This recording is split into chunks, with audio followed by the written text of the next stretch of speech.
nos enviaban ayer una información, cambio de tema, que se va a hacer la primera exposición documental familiar de la diáspora vasca en Patagonia Norte, y quiero que charlemos de este tema con Rubén Suárez, que es el referente del área de cultura del Centro Vasco de Viedma y de Patagones. Los saludamos, Rubén, buen día. Gustavo Bosco lo saluda, ¿cómo anda?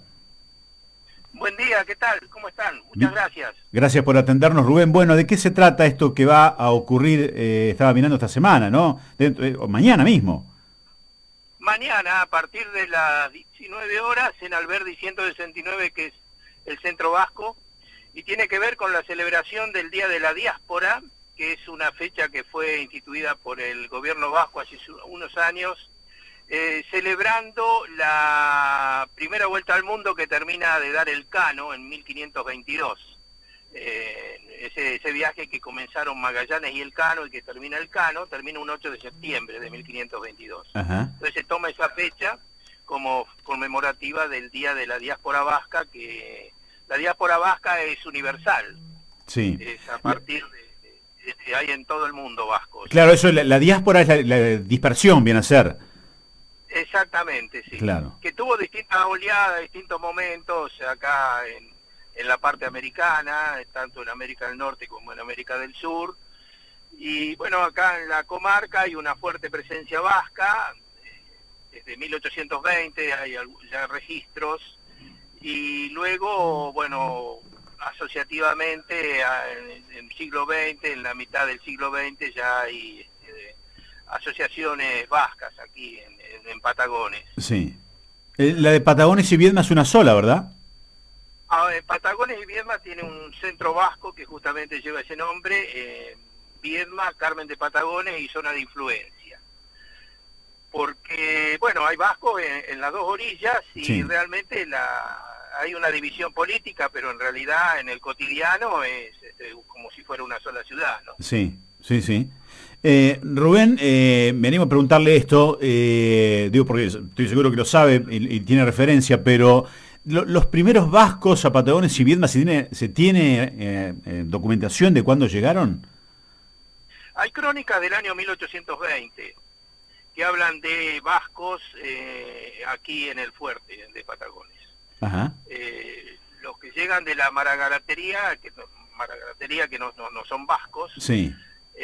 Las crónicas hablan de eso, pero luego ya en 1820 ya hay crónicas que dicen que hay vascos, así, vascos. Sí. No especifica el origen, pero es vascos. Entonces, ahí tenemos que hablar de que vienen de dónde. Bueno, de Euskal Herria, que es la tierra de los vascos, ¿no? Hoy Euskal Herria tiene una composición política distinta. Sigue siendo Euskal Herria, pero claro, los estados-nación modernos, España y Francia, han puesto una línea divisoria política.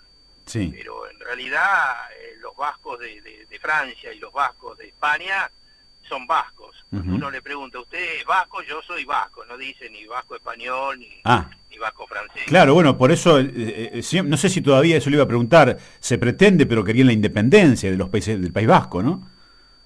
Bueno, en realidad el territorio de Euskal Herria tiene una unidad política que se llama Euskadi, que son las provincias históricas, Guipúzcoa, Vizcaya, Álava, y luego está la comunidad autónoma de Navarra también. Ajá. Esas 4 provincias, en realidad son 2 comunidades autónomas, forman parte del Estado español. Y luego están las provincias, son 3 provincias del lado francés, que forman parte del Estado francés, pero que los alcaldes de los ayuntamientos de esas provincias también tienen una liga de alcaldes vascos.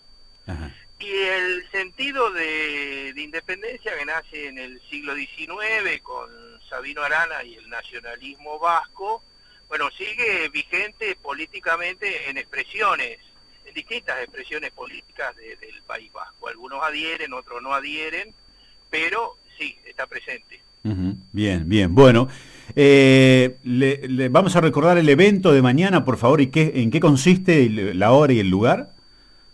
Consiste en una exposición de documentos familiares de familias vascas asentadas en la zona. Tenemos 3 familias que van a presentar sus documentos de Río Colorado, donde también hay una gran presencia vasca, y que tienen que ver con partidas de nacimiento, casamientos, fotos, pasaportes, documentos de cuando vinieron sus antepasados, generalmente menores de edad, y entonces ese documento está acompañado de una carta de autorización de un familiar autorizando a ese inmigrante que venía acá a Argentina, y cuadros genealógicos, algunos muy completos, como el de nuestro Lendakari, Raúl Goicoechea, ya tomó el trabajo de hacer el cuadro genealógico. Esto lo remarco porque hay varias familias que ya han empezado a hacer ese trabajo de cuadros genealógicos. Sí. Ese es un trabajo arduo, un trabajo difícil. Hay que buscar todas las conexiones. Bueno, algunos ya están llegando a fines del 1600, ¿no? Uh-huh. Incluso, y es un trabajo que tiene su valor, porque pone en valor todo el desarrollo de la diáspora, que es lo que interesa. Sí. Cómo se desarrolló esas personas que vinieron, inmigrantes, aquí en el país, cómo se relacionaron, con quién se relacionaron. Los vascos fueron muy abiertos, se pudieron relacionar con gente del lugar, no así otros grupos migratorios, pero los vascos sí, y sobre todo alcanzaron una gran movilidad social ascendente. Sí. Y eso lo interesante, ¿no? Uh-huh. Bien. Toda la historia, tengo entendido, ya con esto termino, Rubén, toda la historia de, por lo menos los últimos años de actividad del Centro Vasco de Viedma están reflejados en un libro, tengo entendido, ¿no? Se pudo hacer un libro, sí, los 25 años del Centro Vasco de Viedma, Carmen de Patagones y la zona de influencia, porque este Centro Vasco, que tiene continuidad institucional, comenzó en 1996. Uh-huh. No obstante, hubo otros centros vascos en 1944, en 1954, incluso en 1919 también hay antecedentes, pero esas instituciones no tuvieron continuidad institucional. Pero sí, el creado en 1996 tuvo una continuidad institucional, que es este actualmente, que tiene sede propia en Alberdi 169 de Viedma, y pudimos hacer un libro reflejando justamente toda esa trayectoria e incluso los antecedentes, con un agregado que a nosotros nos llena mucho de orgullo, porque el prólogo lo hizo Miquel Esquerro, que es el decano de los historiadores vascos acá en Argentina. Él es vasco argentino y nos hizo el honor de hacer el prólogo de nuestro libro, o sea que ha quedado como algo realmente un sueño cumplido, y una edición de la legislatura de la provincia de Río Negro. Ah, bien, bueno, Rubén, muchas gracias, y la última, y con esto lo despido, ¿es mito o realidad que el vasco es cabeza dura? También forma parte de todo ese imaginario, ¿no? Sí, es cierto, por supuesto, hay que estar en el Centro Vasco y uno lo ve ahí. Bueno, es un carácter distintivo, ¿eh? O sea, las discusiones son entre... como otros grupos. Bien, bien, las discusiones son entretenidas en el Centro Vasco, o sea, nadie da el brazo a torcer. Sí, muy lindo, muy lindo. Sí. Bueno, gracias. Quiero por... agregar que... Sí. Sí. Cada vez que hay un encuentro de vascos siempre hay un choco abierto, una cantina, y en este caso, bueno, generalmente se come algo particular, algo de la cocina vasca, pero como estamos en la diáspora esta vez, sí, y vamos a hablar del desarrollo en la diáspora de aquí, en el país, va a ser algo tradicional, empanadas y vino. Y eso sí unifica. Ajá. Bien, bien. Bueno, los esperamos a todos, sí, a partir de las 19 horas. Perfecto. Acá en la producción, cuando dijo empanadas de vino, hubo una reacción, digamos, diciendo, bien. Bueno. Bueno. Gracias, Rubén, muy amable. Hasta luego. Muy amable a ustedes. Que le vaya muy bien. Bueno, el referente del área de cultura del Centro Vasco de Viedma y Patagones, Rubén Suárez, sobre esta actividad mañana a las 7 de la tarde en Alberdi 169 de Viedma.